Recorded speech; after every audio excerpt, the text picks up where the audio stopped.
You're tuned in to the Keetria Show and listening to SOB, Style of Business, the podcast with your host, Keetria. We aim to highlight the ongoing trek of entrepreneurs and business owners from around the globe, featuring stories that recount their struggles, experiences, and inevitable road to success and self-fulfillment. Welcome to SOB. This episode is supported by the wonderful creators of Gratitude Plus app, the app that helps you cultivate a daily practice of gratitude. What are you grateful for today? You can download the app now at the App Store or by visiting gratitudeplusapp.com/style of business.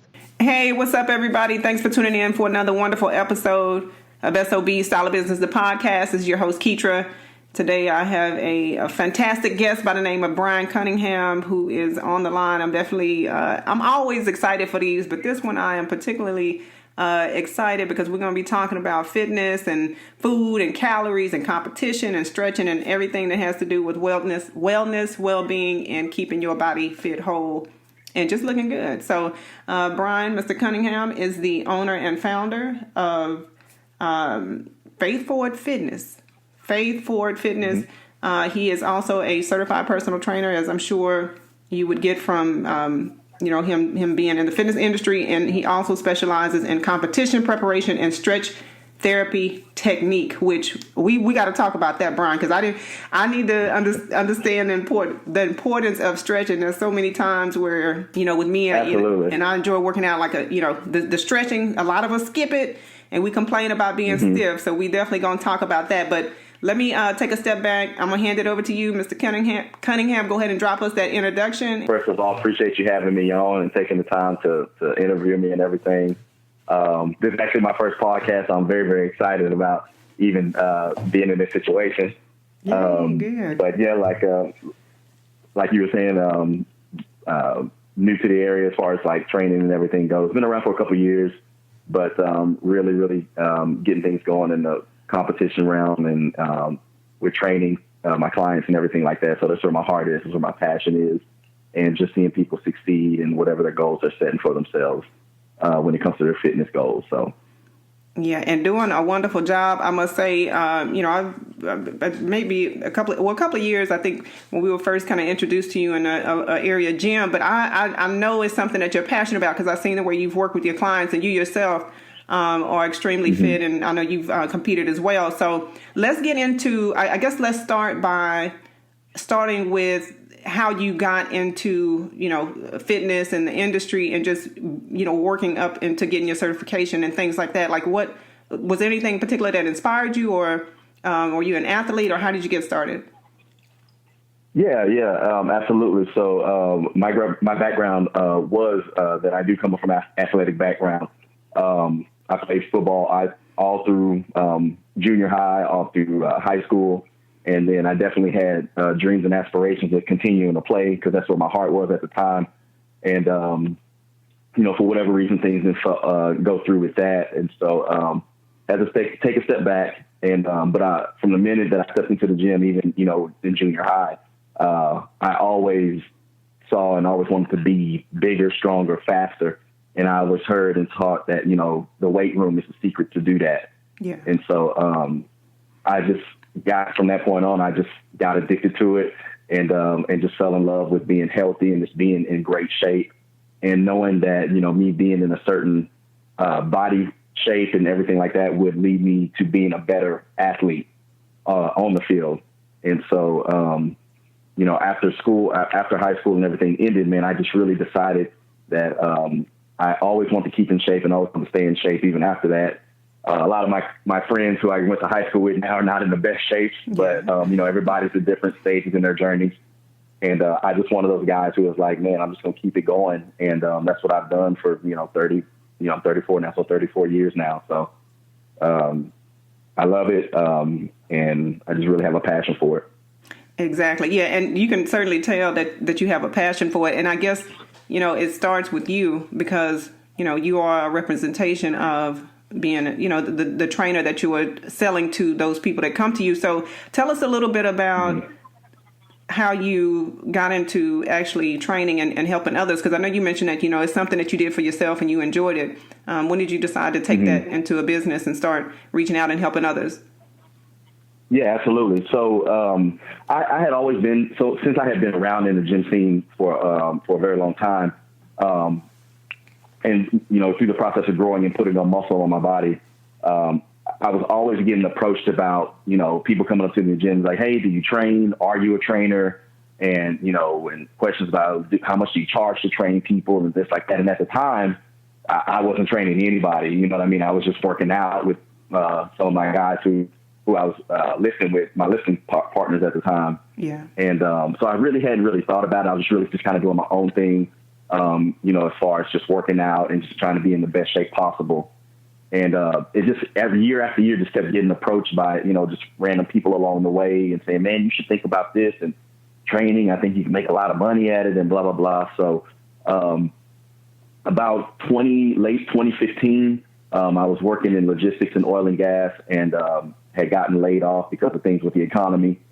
And I said at that point, I was like, okay, I'm going to, go ahead and pull the trigger on getting my certification and start training people. Because I kind of had to step out a little on faith because I didn't know what was going to happen. I was entering into something new.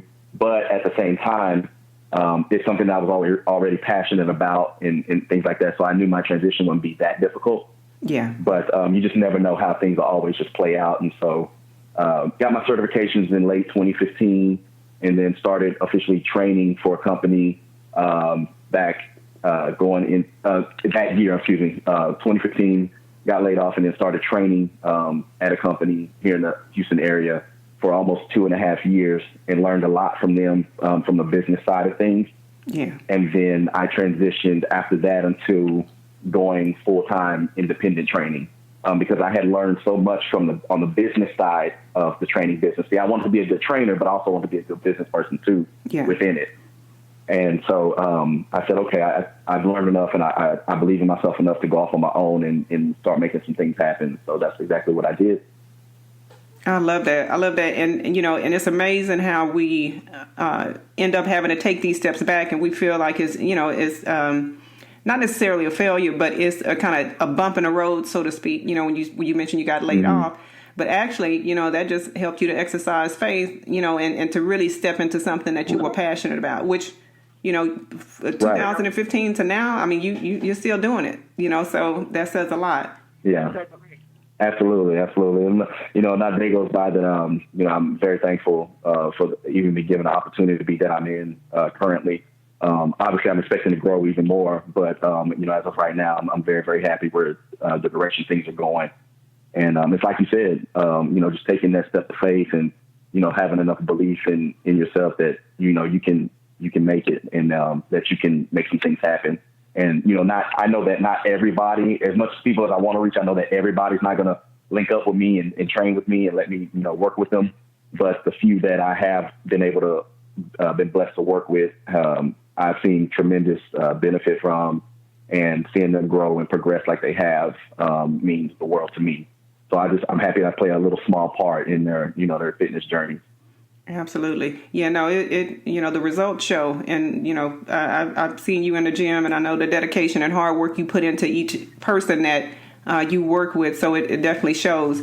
And I want to get into, I guess, talking a little bit about dieting and things like that. But before we get to that, the competition preparation and the stretch therapy technique. Now, I know you specialize specifically with the competition. Tell us a little bit about like what interests you there, how you got started with that, and then we'll roll into the stretch therapy and how that became a part of your specialization as well. Yeah, absolutely. So, like I said, from being in the gym scene, I had always envisioned a certain body style and body look that I always wanted. And, every time I would go into the gym, I would always see the bigger guys who just had muscle everywhere, big arms, big shoulders, just vascular. And, as a guy, you're like, man, that's the look. That's how I want to look. You know what I mean? I would love to look like that and just have that muscle and just people, look at you a different way and different things. And so I was one of those guys who was very fortunate to have very, very solid training partners along the way through my fitness journey. And I've always pretty much trained around and with people who bodybuild. Yeah. And so that's what I gravitated towards. And it just really grew from there, my love for it, the love of the sport and what it takes, because, there's different fitness areas. People do CrossFit and people do just basic functionality training and just to be more functional, and yoga. And there's all these different branches within the fitness industry. And I just really gravitated towards bodybuilding because that's the look that I wanted.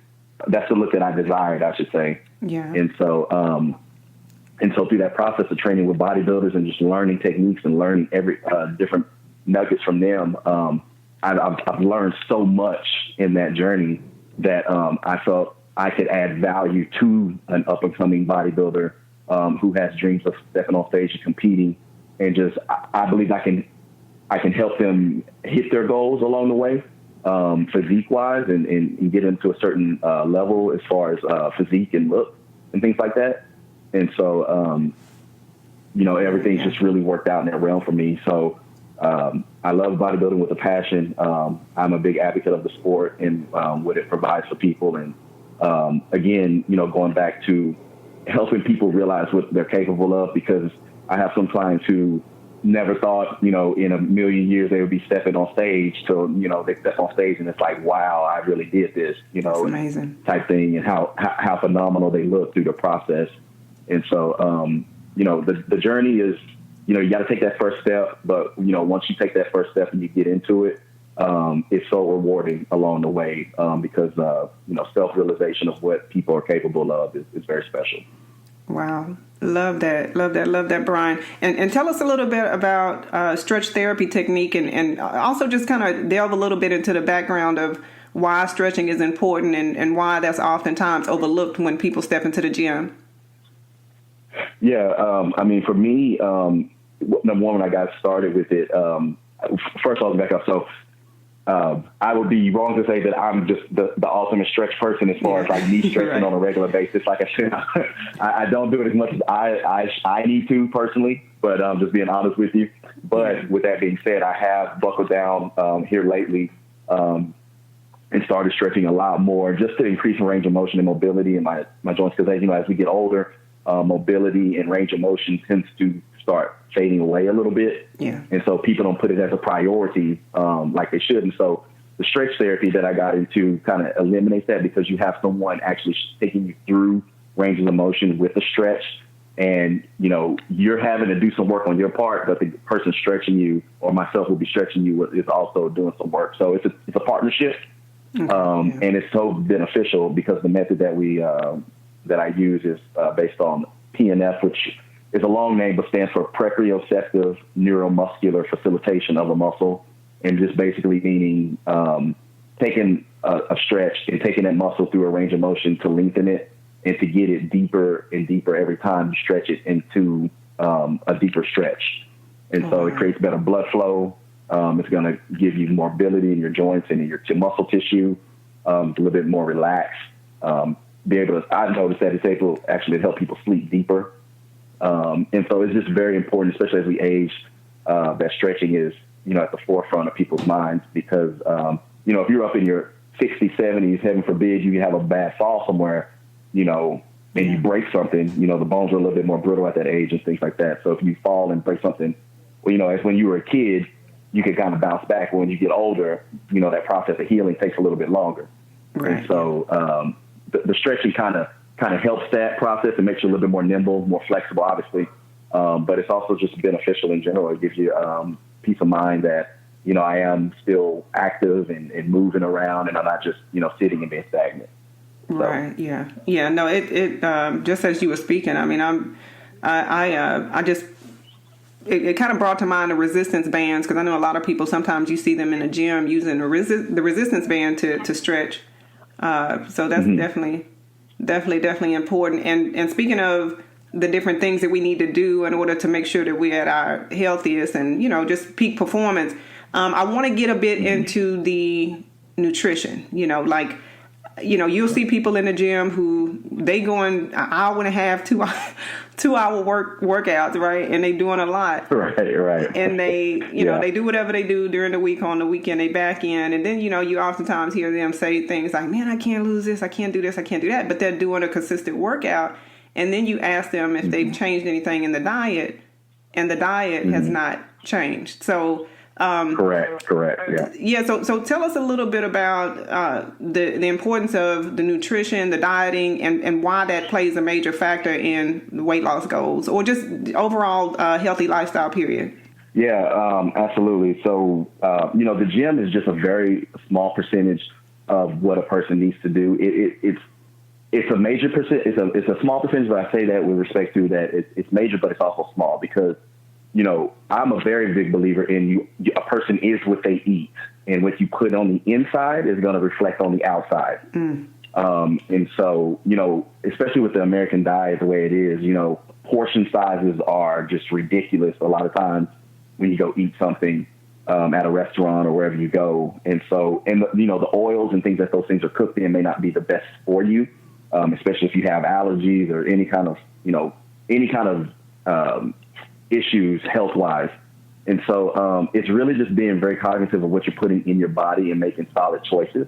Now, I'm not saying that a person should not go out and enjoy themselves by any means, because I like to enjoy myself like the next person does. Yeah. And, you know, have a cheat meal or, you know, have a drink here or, you know, every now and then. But to do those things on a regular basis is just can be really detrimental to your body and your health long term.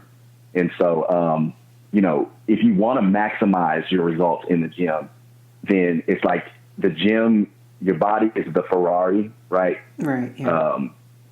In that scenario, you know, the gym is going to be the gas station, so to speak, and then the food you give it, your body is going to be your fuel. And you can choose to do unleaded, right? Or you can do premium unleaded. Yeah, I want or, the premium. You know, high quality.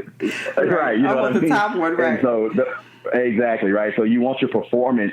If you have a luxury car, a nice vehicle, a fast exotic car, you want the absolute best performance you can get out of that thing. And so, you know, relating that to our bodies and things like that, why wouldn't you put in the best sources of, you know, good whole foods or a good quality meats, organic, you know, if you can find those things, good fruits and vegetables and healthy fats, things like that.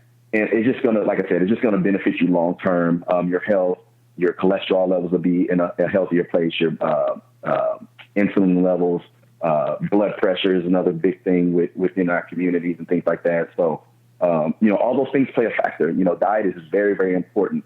And I think it gets overlooked a lot of times because, like you even said, you know, people are working very, very hard in the gym. They're sweating and they're doing their cardio and they're doing everything there, but they're not working just as hard in the kitchen to maximize their results. Wow.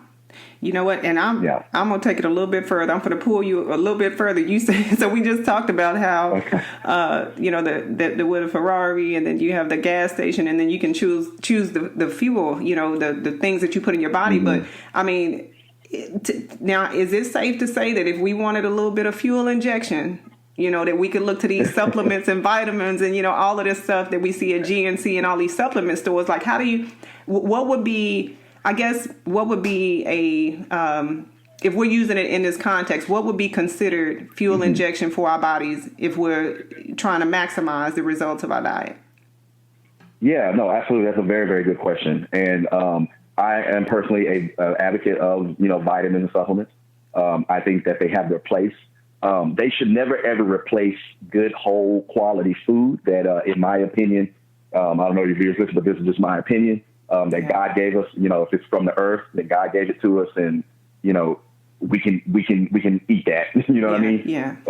But at the same time, because of how busy we have gotten as a society today, I understand that, you know, you're not going to be able to eat every couple hours, or you're not going to be able to eat certain things or a certain way because you're on the road, you're working, you got kids, you got family, and different things like that. And so, I'm a huge advocate of it. I think they have their place. What I would recommend for someone is a very good starting point is basically, you know, go get with your physician or your doctor and get a blood work done. You know, see where your hormone levels are at. Know where, like a checkpoint of where, you know, things are at in your body.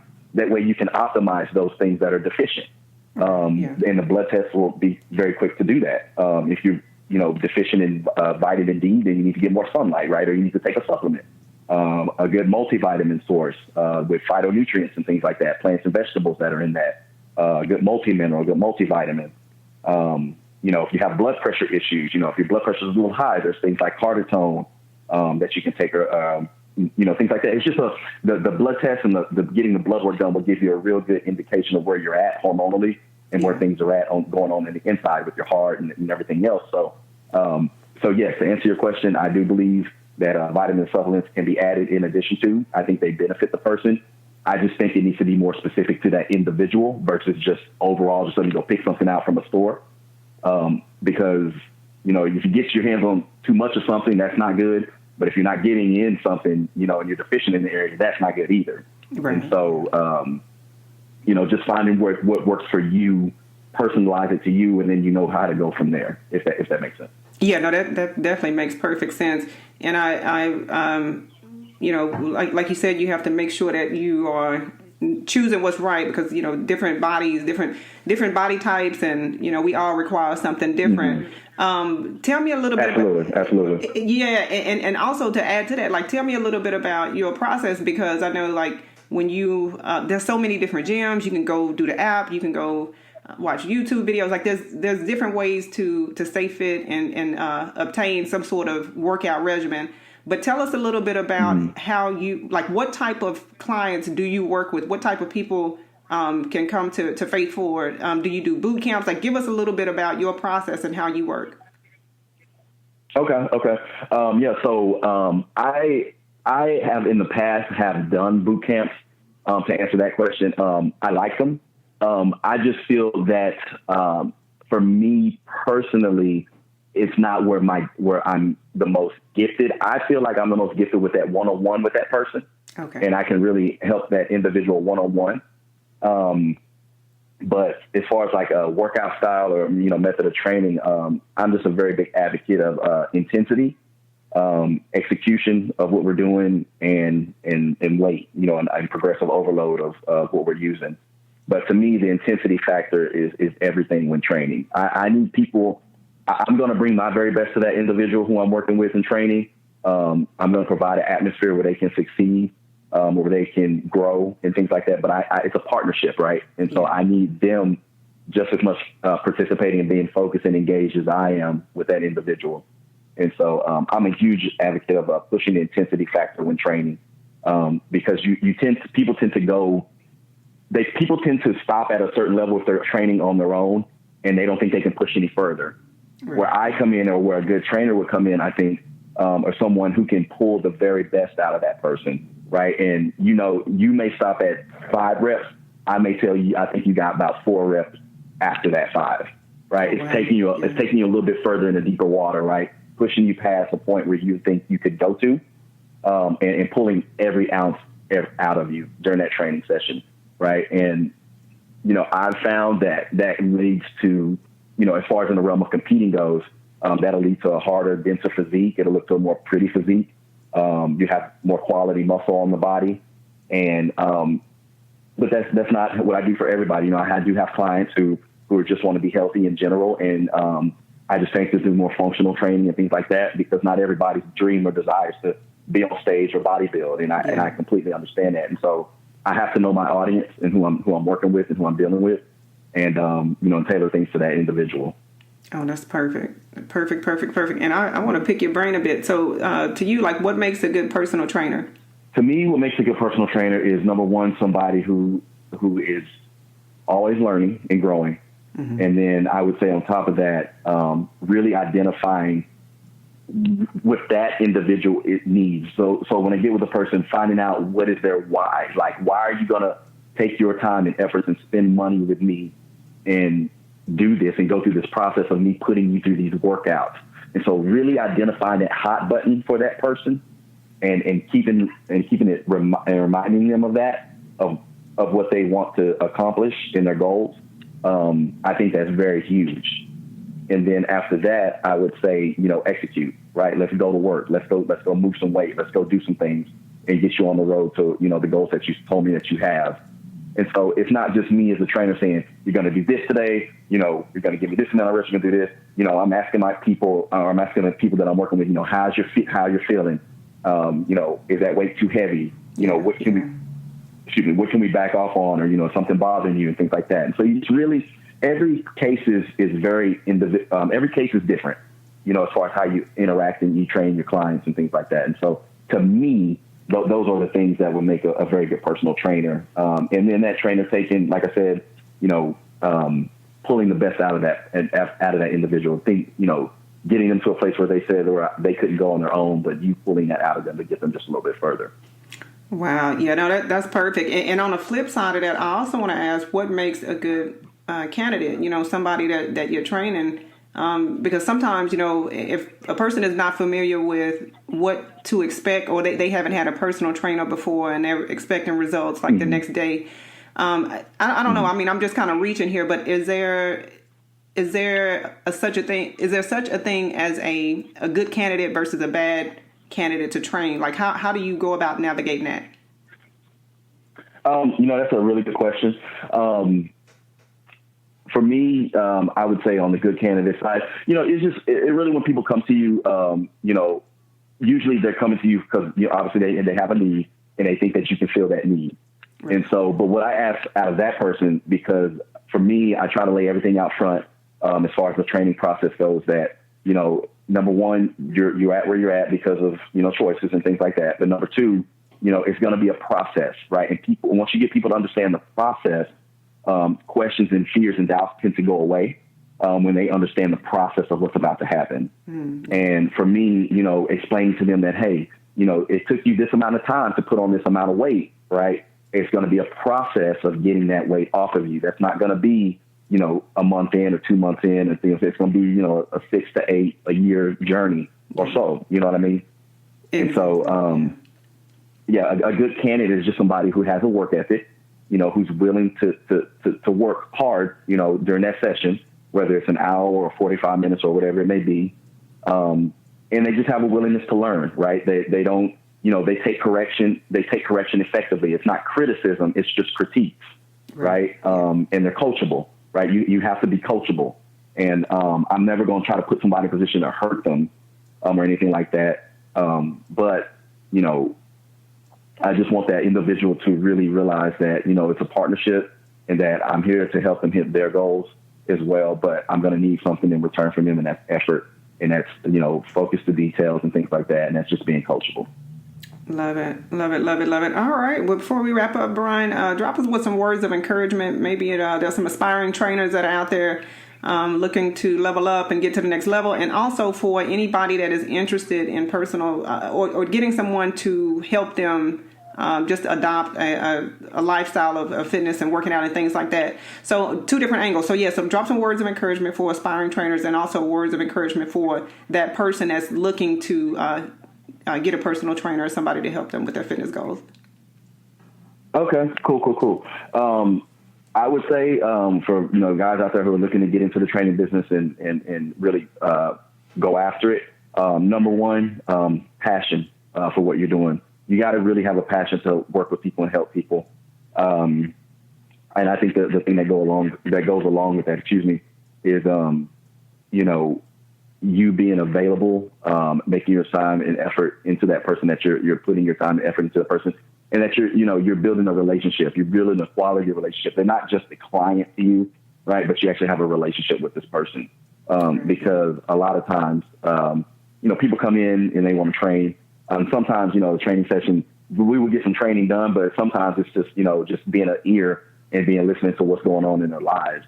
And so, it's kind of, I like to say you're a trainer, but you're also a therapist a little bit at the same time. And, you're trying this role, but, at the end of the day, just making yourself available and just being passionate about what you're doing. And, also too, along with that, as far as being an up and coming trainer or wanting to pursue it, I would say, I would encourage someone to go, then this is what I did, but not everybody has to do this, right? I would say go work for a gym, a big box gym or some type of gym in your area, and learn the process, right? Learn what goes on the business side, the day-to-day stuff that goes on. That's how a gym is ran. And then once you learn that, okay, now you can say to yourself, I'm at a point where I think I can go do it on my own.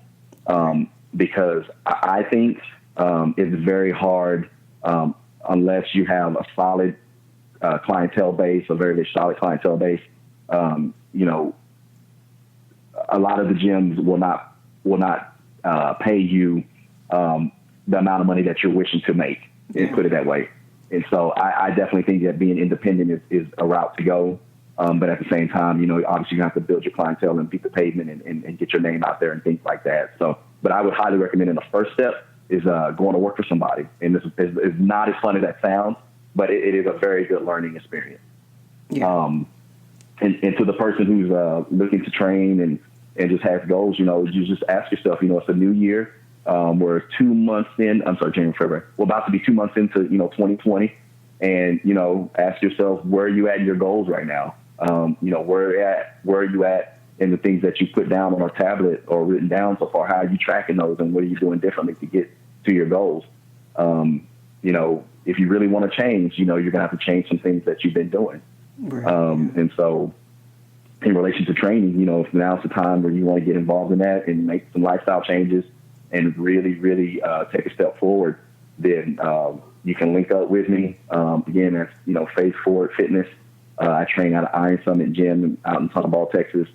And it's a great atmosphere, great ownership over there, and a great environment. And so, no, those are my words of encouragement for everybody. I think anybody can, at any point, make the flip and switch and, you know, and change what they're doing and take drastic leaps forward in their lives. So.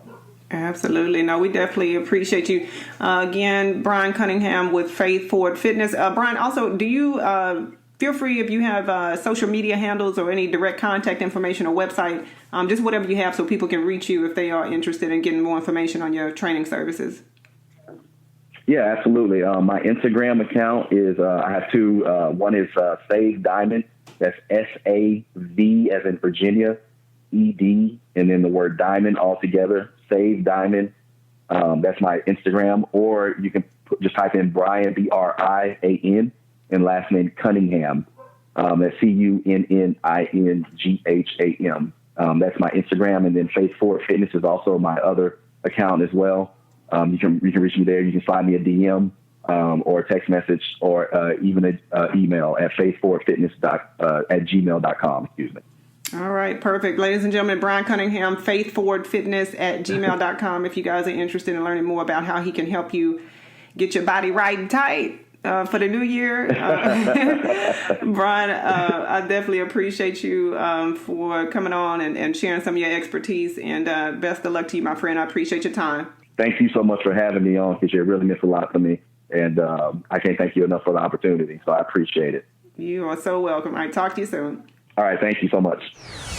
Thanks for hanging out with us here on SOB. We hope this episode has been resourceful.